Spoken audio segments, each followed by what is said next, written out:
नमस्कार। आज हम भारतीय संविधान के दिल यानी कि उसकी प्रस्तावना, जिसे प्रियम्बल भी कहते हैं, उसका पूरा पोस्टमार्टम करने वाले हैं।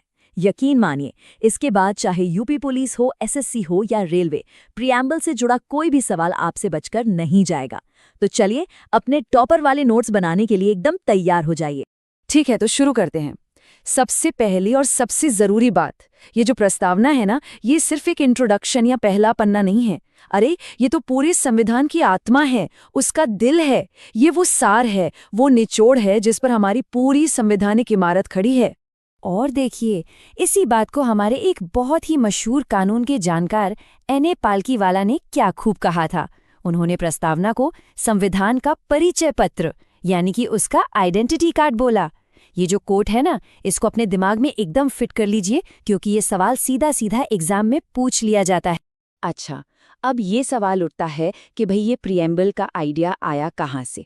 तो देखिए, दुनिया में सबसे पहले ये आइडिया हमें अमेरिका के संविधान में देखने को मिला, लेकिन हमारे संविधान की जो प्रस्तावना है उसका असली आधार बना पंडित जवाहरलाल नेहरू का उद्देश्य प्रस्ताव, जिसे अंग्रेजी में ऑब्जेक्टिव्स रेजोल्यूशन कहते हैं।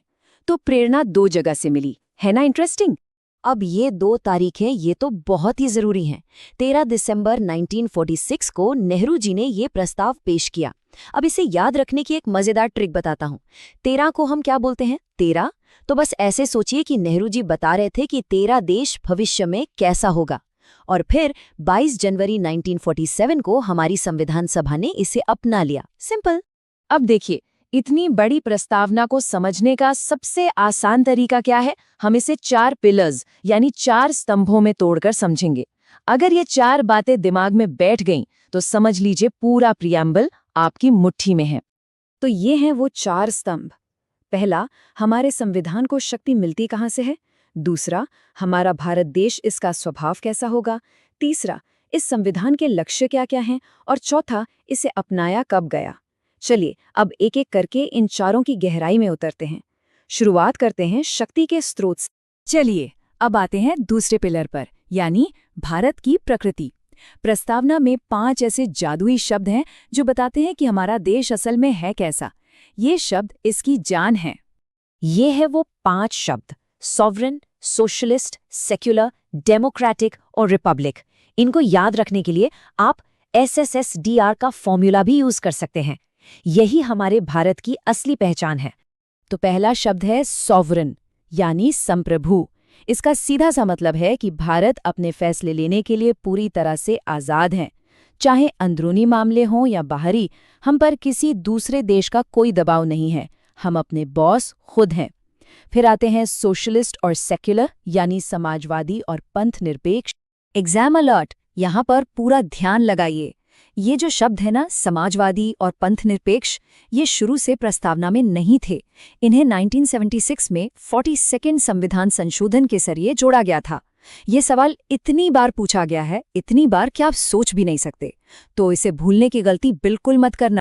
चलिए अब अगले 2 शब्दों पर आते हैं, डेमोक्रेटिक और रिपब्लिक, यानी लोकतांत्रिक और गणराज्य।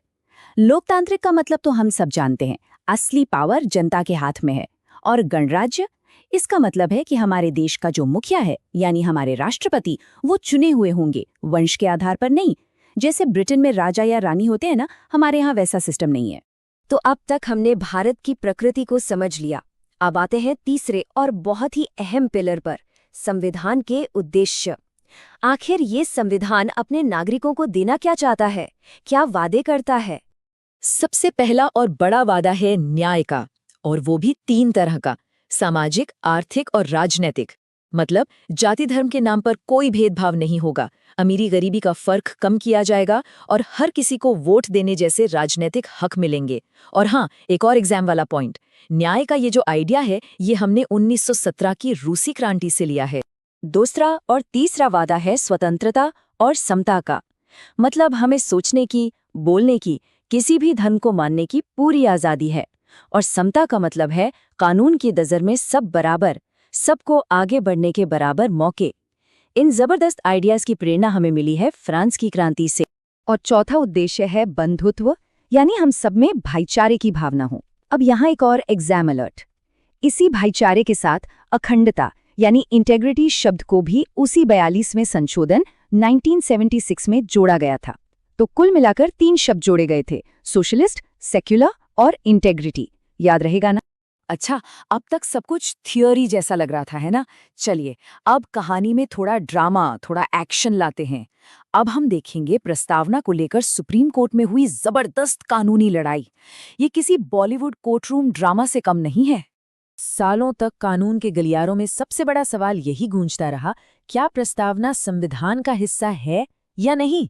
और ये सवाल बहुत जरूरी था, क्योंकि अगर ये हिस्सा नहीं है तो हमारी संसद इसमें कोई बदलाव भी नहीं कर सकती। तो क्या था इसका जवाब? इस कानूनी लड़ाई के 2 बड़े राउंड हुए।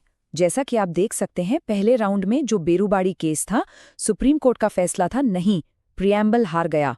लेकिन फिर आया दूसरा और final round, Keshavananda Bharati case, और कोर्ट ने अपना ही फैसला पलट दिया और कहा, हाँ, चलिए अब इन दोनों को थोड़ा डिटेल में समझते हैं। तो राउंड 1 था 1960 का बेरूबाड़ी यूनियन केस। इसमें सुप्रीम कोर्ट ने माना कि प्रस्तावना संविधान बनाने वालों के मन को समझने की एक चाबी तो है, लेकिन ये संविधान का हिस्सा नहीं है। तो पहले राउंड में बाजी प्रियम्बल के हाथ से निकल गई। फिर आया भारतीय कानून के इतिहास का सबसे बड़ा, सबसे ऐतिहासिक केस, केशवानंद भारती केस 1973। इसमें सुप्रीम कोर्ट ने अपने पुराने फैसले को पूरी तरह से पलट दिया और साफ साफ कहा, प्रस्तावना संविधान का एक बहुत ही महत्वपूर्ण, एक अभिन्न अंग है। तो फाइनल फैसला प्रस्तावना के हक में आया। लेकिन केशवानंद भारती केस में कोर्ट ने एक और बड़ी जबरदस्त बात कही। उन्होंने कहा कि ठीक है, संसद आर्टिकल 368 के तहत प्रस्तावना में संशोधन तो कर सकती है, लेकिन वो संविधान के मूल ढांचे यानी बेसिक स्ट्रक्चर को नहीं बदल सकती।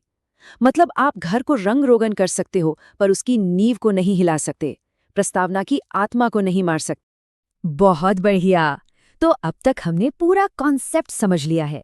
अब वक्त है एक तेज तर्रार रिवीजन का। जो कुछ भी हमने सीखा है उसे दिमाग में हमेशा हमेशा के लिए लॉक कर देते हैं। तो सबसे जरूरी बात, प्रस्तावना में आज तक सिर्फ और सिर्फ एक बार ही संशोधन हुआ है। कौन सा? 42वां संशोधन 1976। और कितने शब्द जोड़े गए? 3। कौन कौन से? समाजवादी यानी सोशलिस्ट, पंथ निरपेक्ष यानी सेक्युलर, और अखंडता यानी इंटेग्रिटी। और इनको याद रखने की ट्रिक क्या थी? SIS यानी सिस, सोशलिस्ट, इंटेग्रिटी, सेक्युलर। हो गया याद? और ये रहा आज सबके लिए ब्रह्मास्त्र, अल्टीमेट रिवीजन टूल। इस एक माइंड मैप में पूरा का पूरा चैप्टर समा गया है। स्रोत, प्रकृति, उद्देश्य, तारीख, कानूनी स्थिति, संशोधन, सब कुछ। इसका एक स्क्रीनशॉट लेना तो बनता ही बनता है। ये आपके टॉपर नोट्स का सबसे कीमती पन्ना हो सकता है। इस विश्लेषण में साथ बने रहने के लिए बहुत बहुत धन्यवाद।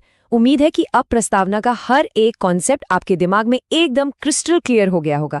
ऐसे ही और मजेदार और टॉपर लेवल के विश्लेषण के लिए चैनल को सब्सक्राइब जरूर करें, इस एक्सप्लेनर को लाइक करें और अपने दोस्तों के साथ भी शेयर करें। मिलते हैं अगले टॉपिक के साथ।